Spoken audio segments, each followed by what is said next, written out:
नमस्कार साथियों, मैं शिवानंद द्विवेदी, एक सामाजिक मानवाधिकार एवं पर्यावरण कार्यकर्ता, साथ में एक एनिमल राइट्स एक्टिविस्ट भी और पशु प्रेमी।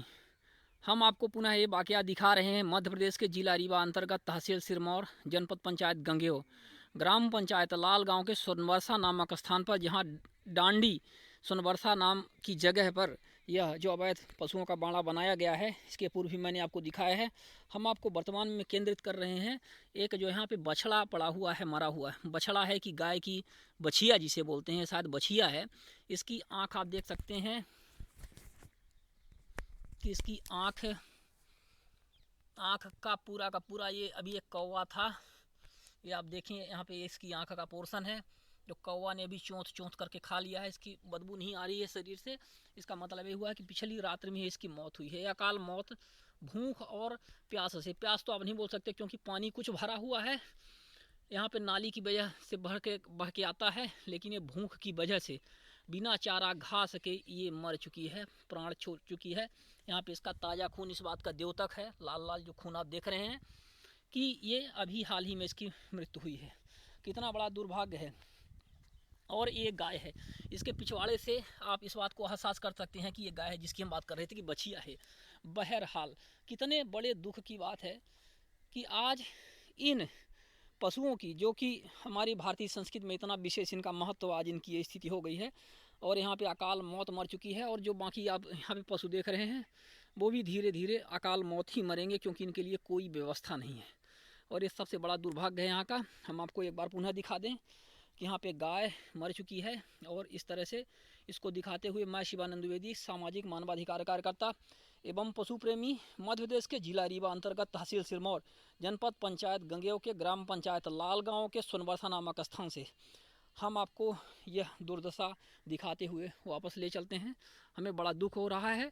पशुओं के खिलाफ जो क्रूरता है, पशुओं के साथ जो अत्याचार किया जा रहा है, उसकी सीमा पार हो रही है यहाँ पर। और कभी कभी तो यह समझ में नहीं आता कि यह भारतीय संस्कृति है, हिंदू संस्कृति है कि क्या है।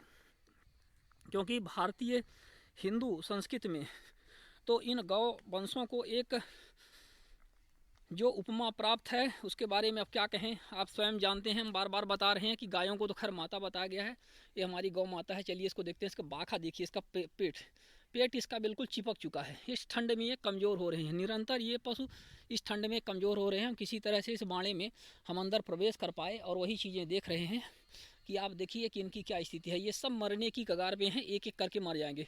क्योंकि स्वाभाविक है कि यदि इस ठंड में इन पशुओं को यदि भोजन नहीं मिला, इनको चारा नहीं मिला तो इनकी क्या स्थिति होगी, आप देख सकते हैं। ठीक है, तो ये यहाँ पे हमारी तरफ आते हुए शायद ये एहसास कर रहे हैं कि शायद इनको कुछ इस तरह से चारा घास दिया जाए। और शायद क्रोध में भी हैं, इनके सींग से हमारे ऊपर अटैक भी कर सकते हैं। लेकिन गाय हैं, गाय सामान्यतः नहीं करती हैं इस तरह से, हम मानते हैं शांत होती हैं। गायें तो सबसे शांत जानवरों में से, पशुओं में से माना जाता है। और इस तरह से चूँकि ये पशु इतने शांत हैं, इसीलिए शायद आदमी इनके साथ सबसे ज़्यादा अत्याचार भी कर पा रहा है। तो इनकी ये स्थितियाँ हैं। पशुओं के खिलाफ अच्छा खासा अत्याचार जिला रीवा में। इसी अत्याचार को मैं बार बार दिखाने का प्रयास कर रहा हूँ कि शासन प्रशासन के समक्ष जाए कि किस तरह से कानून को ताक में रख करके, किस तरह से पशुओं के लिए जो अधिनियम बने हुए हैं पशुओं की सुरक्षा के लिए, उसको ताक में रख करके आम जनता कहिए कि यहाँ के गणमान्य लोग कहिए कि इनकी धज्जियाँ उड़ा रहे हैं। और इसको देखने सुनने वाला न कोई प्रशासन है, न कोई शासन है, न कोई पुलिस व्यवस्था है, और ना ही कोई कलेक्टर है कि ज़िले में इन चीज़ों के लिए आकि वैकल्पिक कोई व्यवस्था करे, इनकी व्यवस्थाएं हों, पशु शेड बने, अथवा इनको यहाँ से रिलीज कर दिया जाए। आखिर यदि नुकसान हो रहा है, कहते हैं किसान कहते हैं कि उनकी फसल का नुकसान हो रहा है, तो आखिर यदि नुकसान हो रहा है तो सबका नुकसान हो रहा है, एक ही व्यक्ति का नहीं हो रहा है। तो आखिर इस तरह से इनकी दुर्दशा क्यों हो रही है?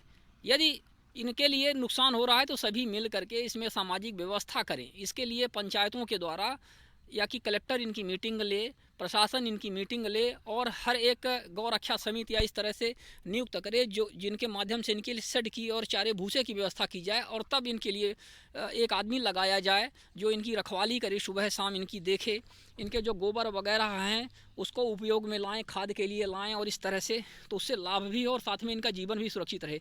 लेकिन देखिए कि कितनी बड़ी दुर्दशा है कि इनकी पीड़ा को समझने और देखने वाला यहाँ पर कोई नहीं है। देखिए यह बछड़ा किस तरह से हमारी तरफ कुछ आशा की तरफ से कि आशा की शायद कुछ इनको खाने के लिए हम दें, लेकिन हमारे पास क्या है यहाँ पे, हम क्या लेकर के आए हैं और हम कितनों को खिला सकते हैं, सबसे बड़ी बात यह है।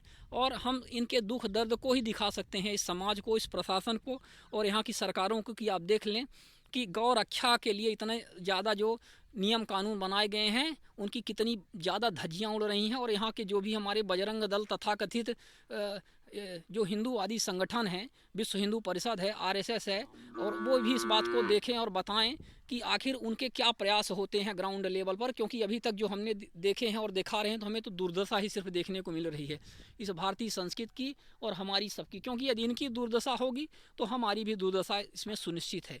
क्योंकि गायों के साथ यदि ये अत्याचार बेजुबान जानवरों के साथ किया गया तो न भारतीय संस्कृति सुरक्षित रहेगी, न भारतीय समाज। और एक बहुत बड़ा चैलेंज हम आपको दिखा देंगे खुले आसमान में।